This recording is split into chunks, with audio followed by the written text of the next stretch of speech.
What's up, fellow nerds? Patch 9.19 is happening, so let's talk about it. It is the World's Patch, and it is simultaneously large and small. Large because of the number of changes, small because of the actual size of the changes. So let's get into it. It's the World's Patch. It's going to be exciting. World starts very, very soon.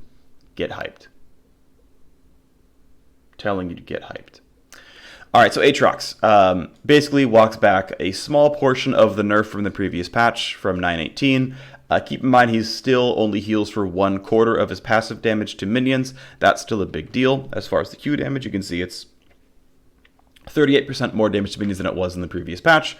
And as far as comparing it to 9.17, which is the real comparison point, where he was the #1 champion in all of pro play, he overtook Yuumi after Yuumi's nerfs. Aatrox was the #1 champion in pro play, so took the Darkened Blade nerf, which is a minor nerf to sustain, which matters some, but it's a little bit of sustain lost. It wasn't going to push him down, so instead the nerf from last time we saw him in pro is this, and it is pretty meaningful. Now the first, I would say 7 levels, being within 80%, it's pretty reasonable. Yeah, it's still pretty big when you go down from there, and keep in mind that the last patch where he lost Q damage and the heal was a massive, massive, massive nerf. This walks back, again, about 38% of that massive nerf, or 38% of one portion of that massive nerf. This is still an overall very big hit to Aatrox. I would be shocked if he was the #1 top laner anymore, but he lost a lot of wave clear power. He lost some sustain.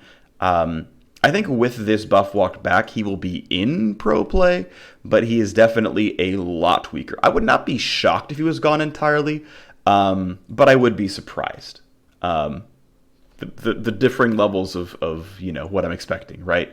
I'd be surprised, or I'd be shocked but not surprised is what it is. Yeah. Moving on. Akali is getting her R damage walked back. There were still other nerfs with her. She lost, I believe it was cooldown and R1 stunning. So the damage gets fully walked back. So you undo the math from the last one. Ultimately, Akali was, I think, the #2 champion in pro play, and she lost some cooldown on R and the stun on R1. Those don't seem big enough to me to remove her from pro play. So as this is the follow-up, yeah. Now, much like we've talked about on this channel with Karma, this is another case where a bunch of changes happened that significantly influenced the viability of the champion, and whether or not they are walked back, that impact is still felt. Like, Karma is today weaker than she was when she was first buffed, and yet is a mainstay in pro play. Now, I don't think Akali was nerfed so hard that everyone stopped playing her in solo queue. I think they played her and tried to feel it out. From my understanding, people are still pretty happy to play Akali, so with this buff back in, Akali should still be a, let's call it, top 5 mid laner in pro play. Should be fine. Some Annie follow-up, there's straight buffs. Cooldown scaling on the E, movement speed is quite a little bit stronger, so here is Annie move speed before and after. For some reason, I chose to round here and not round down there. Either way, it's about 20% more speed before and after. No big shocks there. The cooldown quite a bit better as well. Keep in mind you max it last, so it's a 1-second cooldown for the vast majority of the game. But then comparing the cooldown compared to 9.17 where it was first nerfed, and, not that far off. It's fine. Not a huge deal. Nice to see. Next up is Ashe. So Ashe is one of these champions. There's several of them, a good dozen or so. Okay, less than a dozen. Champions that were buffed slightly so that people can maybe consider them, right? Have a couple pros, maybe give her another look. There's a few more like this in this patch. There's a few in the previous patch as well. So Ashe gets 5 to 0% more slow on the passive. This is, of course, very, very small. Q is now a full auto attack reset instead of a essentially partial auto attack reset. It slightly hastened the attack frame. This is a revert from like 3 years ago where it was a full attack reset. So this is a pro focused buff. As Ashe is pretty high win rate, but not seen in pro very much. Cool, that goes up slightly. So here's Ashe passive before and after. Here's how much move speed the target has before and after. They have 6% less move speed. That's how that works, right? Adding 5% more to a slow is better than more than making it 5% better. So, moderate slow increase here in the early game. Falls off a fair bit by mid to late, but, does stick around for most of the game. So very marginal CC increases to Ashe. The full attack reset is a DPS increase for sure. That's going to matter somewhat. So, love taps up for Ashe. She's a bit more pickable, I guess. 100 range on Blitzcrank grab. The passive, more of them stack up for your punches to do lightning damage. Small buffs to Blitzcrank. This will bump his win rate. Blitzcrank is another champion that we actually have seen in pro play a little bit, actually. He's seen every once in a while. I actually don't know what his good matchups are at this point. Maybe he's actually really good in the Sona Tahm Kench lanes. If you're not fast enough, you can't grab the Sona out in time. You just try to kill the Sona over and over again. So rip Team Liquid, I guess. But there's a chance that happens. We generally aren't seeing squishy support. So Blitzcrank, it's hard to want Blitzcrank when everyone else is already playing tanks. Generally speaking, that's how that works. So we probably don't see Blitz at Worlds unless we somehow see a big meta shift. And if we do, Blitzcrank is there to stop it. Small hits to Fiora. The Q hitting turrets and wards is actually still pretty nice. So Q hitting turrets is just split pushing power straight up. Better at side laning, better at locking turrets down. The Q cooldown's pretty short when you hit targets, so that's actually pretty chill. Second basic attack actually can bonus damage turrets as well, so it's not even PvP damage. It's just if you leave Fiora alone, she'll knock down your turrets faster. This is pretty compelling, actually. This is basically indirect gold income to Fiora. It's extra map pressure to Fiora. I think these kinds of buffs are pretty clever. I kind of like this stuff. Now, we're still not consistent on whether or not League of Legends lets champion spells hit turrets. That would be something I'd kind of like to see one day, but it's not that important. I just like consistency. I don't mind us moving towards things that are essentially auto attacks work on turrets. We're just not there yet. But this is kind of cool. I am also, by the way, just kind of glad that her buffs are not in the form of being a better PvP champion because she's already good at 1v1ing. You don't really want to make her totally oppressive. She's already good. So this seems fine. Next up is Gragas. Gragas was a top 3 jungler in pro play. He was the number 1 AP jungler. Elise was behind him. Basically deals less damage with a longer cooldown on the ability, is above all else a jungle clear nerf. I don't think you are all that often hitting the W damage cap on most monsters. There are some you were, I'm pretty sure, but a lot of cases you're going to hit things like small raptors or the small wolves or whatever, and usually the big wolf even is not going to take the capped damage. So this is a jungle clear nerf. It's a fairly small jungle clear nerf, but you are going to feel it some. Keep in mind, like Gragas, to my knowledge, would often start W for the jungle camp because you'd get your next W in 5 seconds, and it would do 8% max health and some flat damage, so like actually pretty meaningful. Yeah, nerf to clear speed. I mean, there it is. Bam. That's what they're saying. The PvP damage is not nearly as meaningful. It's not as important. It's not going to mean that much overall. It's 1% max health. It's not that big of a deal. But ultimately, yeah, this will knock Gragas down a peg. I mean, Gragas will still be a viable jungler. This really can't possibly remove him from pro play. But it opens up more AP jungle options. You maybe pick them over Gragas. And we'll talk about that more in a little bit. Next up is Graves. Graves gets 2 attack damage, round up on the health, round up on the mana, round up on the mana regen. This is really, really small. Here's the health difference. It rounds to 100%. Here's the AD difference. This one actually, means a little bit, 3 to 2%. Here's the mana, goes down to 1, right, 1% increase, right? Really, really just not that important. The thing that really matters here is this. It's the attack damage being up by 2%. Now, yes, you always go warrior. Yes, you build other attack damage items. This means less and less as time goes on, but it's a very, very slight clear speed buff. It will probably at some point make the break point where you kill raptors and attack faster, or a raptor and attack faster. It will at some point pay off. PvP is better as well, of course. It's just a love tap up for Graves, which, there's been a lot of these over the course of time. We're still not really seeing him. This really, to me, isn't big enough to make pros say, hey, but what about Graves scrims? Because one thing you have to keep in mind is teams have learned a play style, and relearning every other role to play around a physical damage carry jungler requires a lot of effort, and the reward has to be worth it. Graves could be 2% stronger, and Graves comps could be 2% stronger than every other comp in the game. But if you're not at least 98% as good at playing them, it's not correct to play that composition. And that's ultimately what this comes down to, and it's why often you see these really big meta swings where these champions that are getting played have been buffed over and over again, and no one was picking them until suddenly everyone shifts all the way over to those comps. I'm not saying Graves is there right now, but that force is part of why we don't see almost any Graves, because no one plays 0cc junglers right now, right? It's Jarvan and Elise and Gragas and Sejuani and Skarner. They have hard CC. Smallest Heimer. We're not going to see Heimer in Pro. Still nice buffs, though. Karma losing 0.2 ability power on her Q is actually pretty substantial nerf to farming Karmas. I saw a really stupid chain of comments in the Reddit thread where someone was trying to claim that this nerfs support Karma as much as it nerfs solo lane Karma. That is wrong. To be clear, that is wrong. Keep in mind, solo lane Karma is going to get roughly twice the gold to support Karma, and what do you spend gold on? Ability power. Which means lane Karma has more AP than support Karma. Which means this, and you know, the math is somewhere. I'm going to make up numbers. This spell does 250 damage. And you have 0 ability power. The ratio is irrelevant. It always does 250 damage. If you have 1,000 AP, the ratio is very, very relevant. Now, no top lane Karma gets actually 1,000 AP, and a support Karma has actually 0. The truth is somewhere in the middle, but lane Karma still has more farm than support Karma.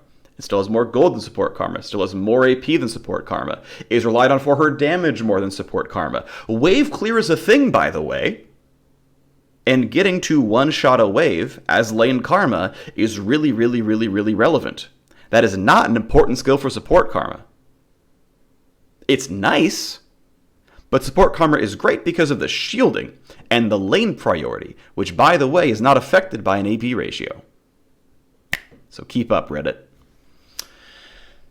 But still, this is going to be felt a lot. I think this is the kind of change you go, ooh, wow. There's honestly a real chance we see 0 lane Karma at Worlds. To me, I already felt like she wasn't very effective. Even in the games she won, I wasn't really that partial to Karma. Like, you'd see LPL games, and it was like, all right, they're really going to rely on their bot lane here, and you know, you got to make sure LWX does really well, and then, like, Karma just never shields the Kai'Sa, and it just doesn't matter. So, I don't know. I think Karma's been overrated for a while in Pro, ever since the last round of nerfs. Maybe this is enough to give it the ghost. There's a chance. I don't think Karma's that great, personally. But you're not going to feel this to support Karma very much. Like, you might see 1% win rate drop. You're going to see much more in the other roles. And it's probably not 1%. Mordekaiser small to the W, a bit bigger shield, 35% of the damage dealt. Better spectate stuff for the ultimate, which is great. Mordekaiser had definitely dropped off of pro priority. We saw him once in a while in both LCK and LEC primarily. But yeah, small buffs to Mordekaiser basically, which, you know, seems pretty reasonable. I like to see Mordekaiser. We never got to see Mordekaiser in LCS, so I'd like to cast him. I think he's a cool champ. We'll see if it comes through. Orianna getting 50 flat damage and 0.1 ability power on the ultimate. You know, that's not trivial, obviously. I like how this still says health, because I didn't update these, but yeah, I mean, that's a pretty meaningful damage increase. Considering the ability has a pretty low base damage. 150 to 300 is 200 to 350 is not very high. So 50 is actually a substantial jump in damage. The ratio is 14%. That's not too bad either. This is a pretty big bump to the ability. But keep in mind, it's an ability that only lands like 4 times a game. So you can see these buffs and say, oh, this is a pretty meaningful buff. Yes, but by landing your ultimate as Orianna, you're already going to land the other abilities as well, like the W, and you're crowd controlling them, which is also what this ability provides. So this is a little misleading because in the real world, there's a lot more going on than just this spell. This isn't, you know, Veigar ult where you're actually trying to finish someone off. And the number is really relevant there because the only thing it does is damage. Orianna Ornn gets a nice little buff. It's another push towards tank tops being viable. I looked at a bunch of solo queue stats, and we weren't really seeing any Scion or anything else, but, you know, they're out there. The Ornn Graves comps could exist. They didn't technically say that the ally masterwork upgrades now happen at 13, 14, 15, 16, because it was that you would upgrade at 13 and your teammates were 14, 15, 16, 17, right? It didn't say that your allies go up one level sooner as well. That might still be the case, or there's one level off, I'm not sure, but if it does affect your allies, that's actually pretty relevant.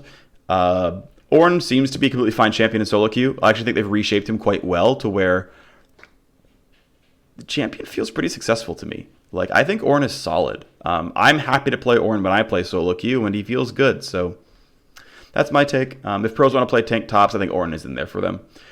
Small reshape to Pantheon, make him a worse mid laner, and overall make his early game a bit weaker. This is the auto attacks after you land the W, swipe, swipe, swipe. So that's a bit less damage. Here's Pantheon's magic durability. It's 3% down. Here is the damage overall. Again, it breaks even between 9 and 10 when you break the halfway point. Yeah, you lose 10% of the damage early game, you gain 10% of damage late game. That's exactly what the math says. So, okay, seems fine.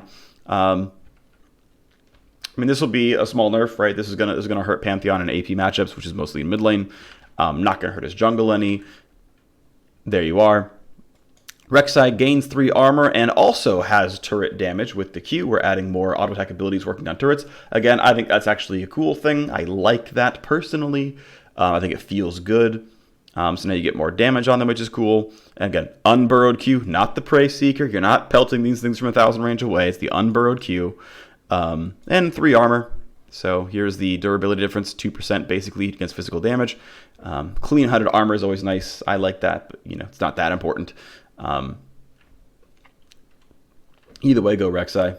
There's actually probably some fractions here. It's probably not even a clean 100, but you know, whatever. It's fine. It's cool to see this. Rek'Sai, another physical damage jungler that was kind of on the outside. We're mostly seeing tank junglers and Gragas Elise.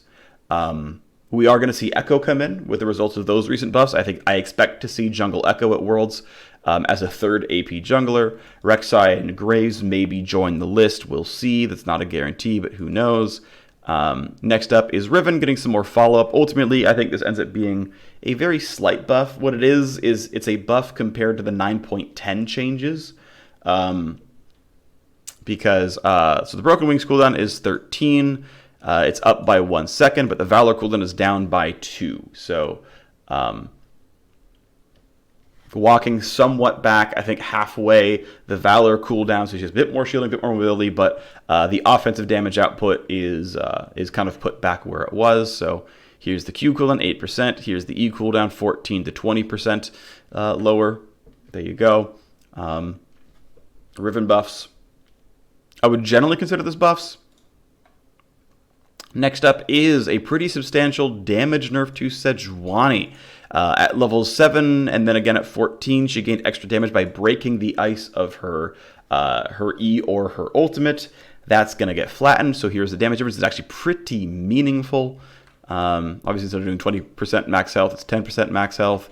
That's a pretty big hit there. Keep in mind there is some essentially flat damage involved in this. I forget where the math came from exactly, but it was either like the basic attack was rolled in or something like that. I think it's the basic attack being rolled in because you can't break without basic attacking or using your W, but I chose basic attack for the math. You know, still a very substantial damage nerf. This really hurts her late game. Sejuani is going to be doing less damage overall late game. I want to point out that Sejuani overall is roughly 55-45 physical magic. And this passive is magic damage. So this specifically hurts her magic damage profile, which is something that she was kind of split on. It wasn't like she was a super high damage jungler, but this is still a pretty decent chunk of damage, 560. Using Sejuani as our example guinea pig. Somewhat of a pun. Yeah, this is definitely a meaningful damage down, which you would feel a couple times a fight, and it's not going to push her out of viability. If people want a tank, they're still going to look at Sejuani first, probably. She was a top 5 jungler, like in the most recent patches, you were seeing Jarvan above her, Gragas above her, but she's still going to be around, and I would argue that Gragas' nerfs are bigger than Sejuani's, so this puts them a bit closer together.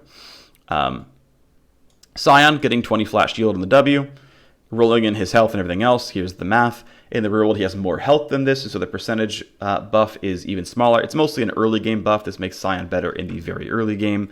It's yet another Scion buff and another tank that pros might choose to play.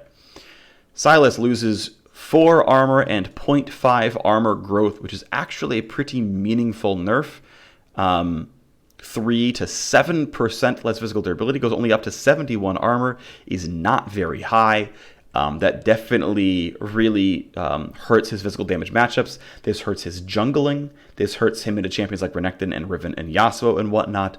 This definitely opens up more Sylas counterpicking. This, I think, is something that kind of had to happen. I think this nerf had to be somewhat this big. There's more, keep in mind. But Sylas was, I think, a top 5 pro play champion, and I think him going down a couple pegs is worth doing. The other change is shaping up his passive. So instead of having flat damage and doing his AD, and then having an AP ratio, it is instead just an AD ratio and AP, and then the AoE damage, instead of being simply half, it is a much worse AD ratio, but the same AP ratio. So here's the math, okay? The basic flat passive damage is down by 2 to 18% if you just didn't have any items. And to be fair, if you have any amount of ability power, it is still down by 3 to about 50 flat damage, straight up. And you're not getting this back unless you buy 30 to 500 attack damage, which you're not going to do. You're not getting this damage back. So his 1v1 damage is unequivocally lower. That is not up for debate. It is lower. The AoE damage is down even worse initially, right? 30% down to 48% down. Wow, that is a really heavy nerf. That is so much damage gone. But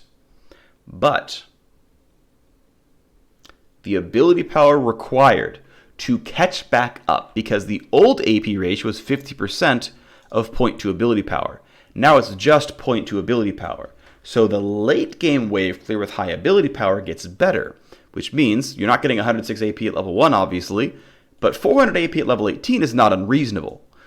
So at a certain point in time, you eventually get enough AP where it's at least as good, but eventually becomes better. This is still overall a nerf to the champion. The vast majority of the game is spent in the early levels, and when you're level 18 with 400 AP, your wave clear is great anyway. You almost don't need the extra passive damage. Overall, lots of nerfs. I expect Sylas to lose probably a good 3.5% win rate off of this.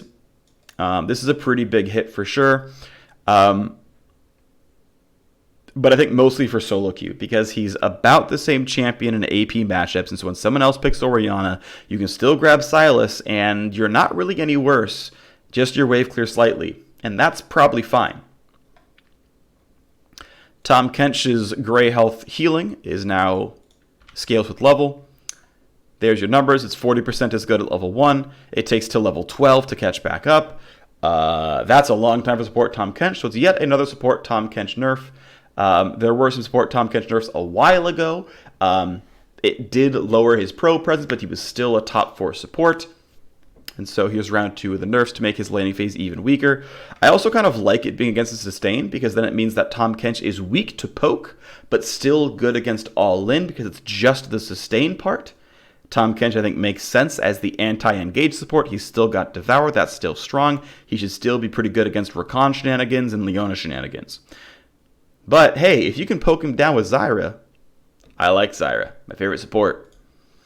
Twisted Fate gets 10% attack speed and 10 flat damage on the E. Now, of course, you max it last, but that's fine. It's flat attack speed and flat damage. The ability order doesn't matter here. So here is the overall attack to the champion. It's 9 to 5% more overall attack speed. The E damage, counting the auto attack, is 10 to 4% more damage. As overall DPS, assuming you're just sitting there wailing on a target over and over and over again, the DPS is up 14 to 8%. Of just sitting there being a DPS champion. Excuse me. This is definitely meaningful, and some of the notes here is better in the matchups favorable for him, mostly saying melee champions is going to be vulnerable to ranged ones. So this is, hey, if TF can sit there and lock down, I don't know, a Sylas and have his jungle CC and just land attack after attack, he's going to get a lot more autos down. He's going to be a better split pusher. He's going to do more turret damage overall with the attack speed. If you can get into a sustained DPS team fight, that happens well. AD/TF is better because you're using these kinds of stats a bit more. You're scaling them better with the other items you buy. And I like TF. Now, I don't think this buff is so big that TF takes over as number one mid laner. I'd be surprised to see that. I think that's just so unlikely that it's not going to be the case. But it would be cool to see more TF at Worlds, so I'm happy about this buff. Bit more AD on Vayne, 5, 10, 15 based on Ultimate. Here's before and after. Obviously, the first 5 levels are indifferent. And hey, with the ulti on, 6 to 11% more attack damage. Sure, okay, I dig it. Veigar gets a scaling buff on the E. Now, 2 things I want to point out. The correct skill build on Veigar is maxing E second. The most common one is maxing it last. Those people are wrong. I'm assuming pros are not idiots and they max it second. So even though it's not the most common build in solo queue, people be dumb. Again, you won't feel it at all till level 8. You get all the benefits by level 13. This is pretty reasonable for almost any mid laner. 14% shorter cooldown is pretty nice. Veigar's champion who always wants to max CDR. You often get 45% on him, which means you're looking at almost 6 seconds instead of almost 7 on this ability. That is quite meaningful. It's overall going to be a 1.1 second cooldown difference by the end of it all, and that's going to be felt. Veigar is still on the outside looking in. I don't expect to see a ton of Veigar at Worlds, but who knows. Next up, Xin Zhao gets 2 to 19 extra base healing on the passive. Technically is 25 to 32% more healing. The Q damage is also up by 3 per rank per hit. That damage output difference is pretty small, obviously. Rolling in, of course, his basic attack damage as well. It has a bonus AD ratio added on top. In the real world, he gets a warrior and gets more attack damage, of course. I want to point out, though, that Xin Zhao is, of course, a jungler. And being a jungler, he's going to buy Hunter's Machete, which is 10% lifesteal. Which means his healing on hit is already a lot higher than this. So his actual sustain overall in the jungle is up much less than 25 to 32%. It is lightly better, and that's nice. I don't mind the healing being higher. I think, sure, whatever, give him buffs, who cares? This means, I would say, in a lot of cases, very little. Because the numbers are so small anyway, it's not actually that big of a part of his kit. And as far as the Q rank up, eventually it is 12 more damage times 3. Like, theoretically, Max's ability is worth 150 damage, but your maxing ability for, 60 becoming 120, or 60 becoming 150, sorry, you're putting in 4 ability points for 90 damage. I mean, yeah, it's better than getting 60, but, like, who cares? You're still maxing it last. Xin Zhao's late game, you often get to level 14 and sometimes higher, sure, but this is not really going to change pros' opinions on Xin Zhao. It's not going to change his pick rate very much. The winner will go up slightly. We'll give it, 1% or something, but it's not that big of a deal. Next up is Yuumi, who's getting a very, very big change. So the slow is getting flat but no longer decays. That is generally, in essence, by itself, a buff, I would say. Assuming that it decayed aggressively enough that you didn't feel the last bit anyway. That if this was the only change, this would be a Yuumi buff, but of course, this is the change, and it's overall a Yuumi nerf. Flat 20% for 1 second is okay. Here's the overall change right here. This was essentially assuming it decayed and lasted 1.5 seconds. Here is how much actual slow you got out of the ability. You got this much slow out of it, you get this much slow out of it. Technically, it does mean that rank 1 is better, of course. Again, 20, 1.5 decay is worse than 20, 1 second flat. But yeah, as time goes on, and again, keep in mind this ability is maxed at level 11 because it's a 6-point ability. Level 11 Yuumi is very, very late into the game. You can't just compare 80 to 20 and say, wow, what a big nerf. It's like, well, you have to do the first 2 levels first. And then even then, this is going to take a while to get all the points in. But eventually, yeah, you get up to this point. So, cool. A very big nerf. Yuumi was the number 1 support in Pro. Up, through her most recent nerfs, it dropped her down a peg. She was sometimes skipped over in pick and ban, but still the number 1 support, so this is a bigger hit here. Yuumi still does mostly Yuumi things. I think she'll still be completely fine. I expect to see her plenty at Worlds. Sums it up. More health for Zac Bloblets during Let's Bounce. Cool, he's a bit tankier, We're still at, post-rework Zac, where he's got the big bounce house for the ultimate, tries to apply all the crowd control. And he gets more healing back, which is cool. He gets a Bloblet for when he hits, I believe, and he's a bit tankier in team fights. I still don't think we see Zac. I think pros generally are like, your early game's too weak. They're about to bunch of early game junglers like Xin Zhao and Graves and stuff, so I don't expect to see Zac in pro, but I guess it's cool. Next up, a bunch of champions don't have the word "the" in it anymore. Or items don't. Okay, sure, whatever. Random bug fixes, some skins coming out.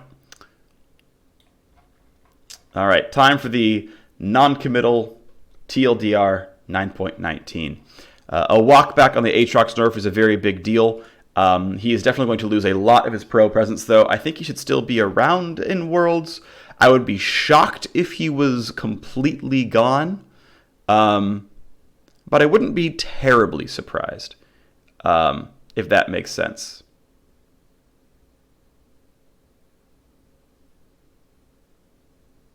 Yeah. I'm still not sure that what I said is correct. Let's just move on. All right.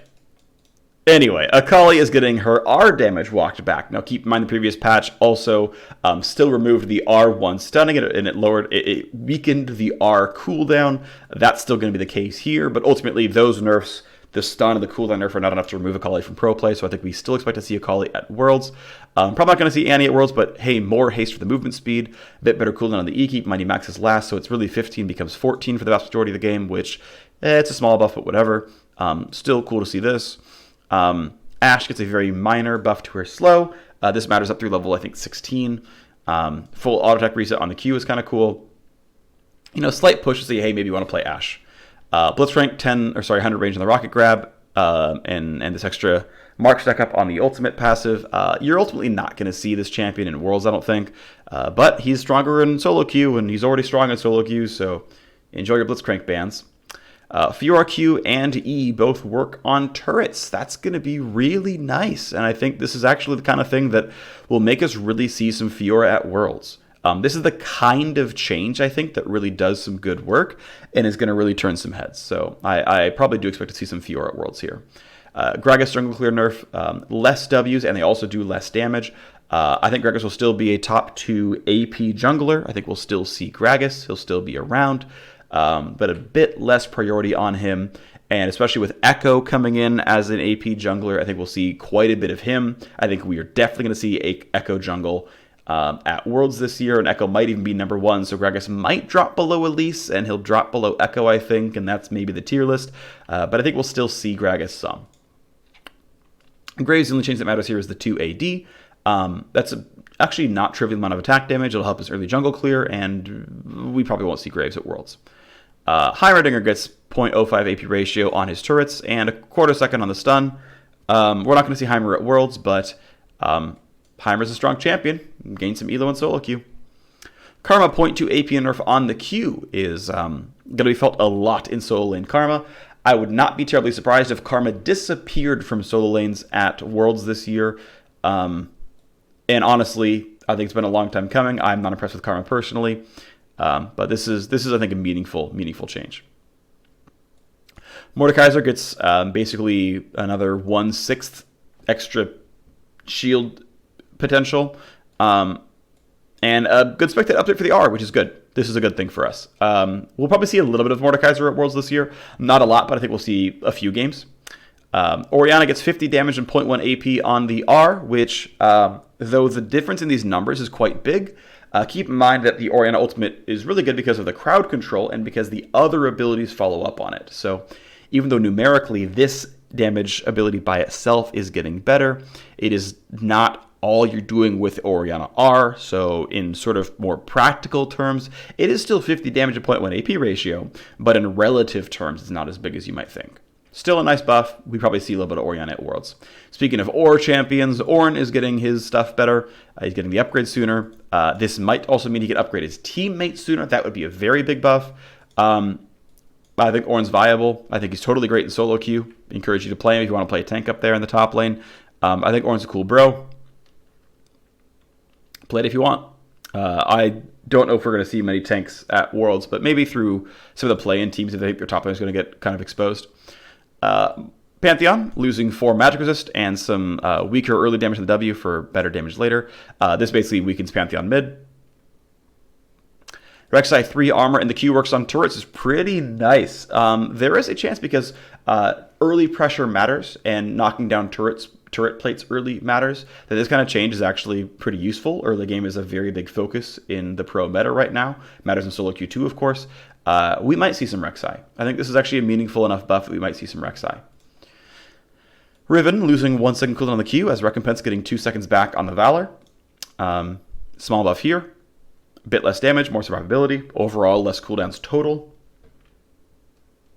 I'm not sure we're going to see much Riven at Worlds, but maybe we see her into things like Sylas. If Sylas is still around, this is a good physical damage champion, so you never know. Really meaningful late game damage nerfs to Sejuani. This only matters at level 7 and onwards. And keep in mind, damage against monsters was capped anyway, and the big monsters, you were generally hitting the cap, so it's not going to mean that much. But ultimately, Sejuani is going to do less magic damage in the late game, and might get knocked down a little bit. She was already only like the number, I want to say like 4 or 5 jungler in pro in the most recent patches, but still a force. We're still going to see her again. Her first 6 levels are entirely unchanged, and even then it's only a portion of her damage, so expect to see Sejuani at Worlds. 20 flat damage on the Scion, 20 flat shielding on the Scion W means a fair bit in the early game, means very little in the late game. But is going to help his landing phase. Another top lane tank you might want to consider. I think he's in a solid spot, so maybe we do see that. Sylas loses 4 armor and half an armor growth and some pretty substantial damage on his passive to both single target and the wave clear. This is very big. This hurts his jungle a lot. It hurts his laning a fair bit. It really opens up especially physical damage counter picks. That's meaningful here as well. Want to point out that if you get between 1 and 400 ability power based on level, your AoE on the passive catches back up. That's kind of the break point based on level, so 1 to 400 AP. So eventually his wave clear actually gets better in the late game. Tahm Kench more easily poked, so, always holding out hope for my girl Zyra. Maybe we, knock down Tahm Kench some. Maybe we don't, but, maybe. Twisted Fate, more attack speed, more damage on the E is a pretty meaningful DPS increase. Overall is intended to be better against melee champions overall. I think that'll happen. Would like to see TF at Worlds. This buff is big enough that we might and probably will. That would be cool to see. Looking forward to TF. I think he's a cool bro. Especially into, for example, Qiyana. Qiyana is melee. Qiyana likes being invisible. TF says no. Could be a really good counterpick there. 5, 10, 15 damage during final hour for Vayne is quite small, but there's always a chance. We saw Vayne a very little bit in pro play by the end of the season. Would be cool to see her some more. I think Vayne's super hype. Uzi will probably play her at least once, and it'll be cool, so looking forward to that. Veigar getting 0 to 2 seconds off the Event Horizon cooldown. Please, everyone, max E second. Be smart. Max it second. Most people don't. They're wrong. I don't think we see Veigar at Worlds, but still a cool bro. That was a misclick. Xin Zhao getting 2 to 19 more healing on the passive is nearly irrelevant in my opinion. It doesn't do a whole lot. I mean, it is still sustained. It is still health he's getting back. It does add up, but keep in mind that if you're a jungler, you are already sustaining through the jungle. There's a lot of other life on hit coming through. This matters some. It is not huge. This means basically nothing. You're still not going to max it anything but last. So who cares? Yuumi getting a very substantial nerf to her slow. The duration is going down, but it's not decaying, which means that this part is a buff, but the percentage is going down by so much that it's definitely weaker ability. Yuumi was the #1 support. She'll probably drop down a couple of pegs. Zac more heals during the ultimates are not going to put him into pro play. All right, that's it for the patch rundown. This is the Worlds patch for all of Worlds, and it's going to be exciting. It's going to be a whole bunch of fun. See you, everyone.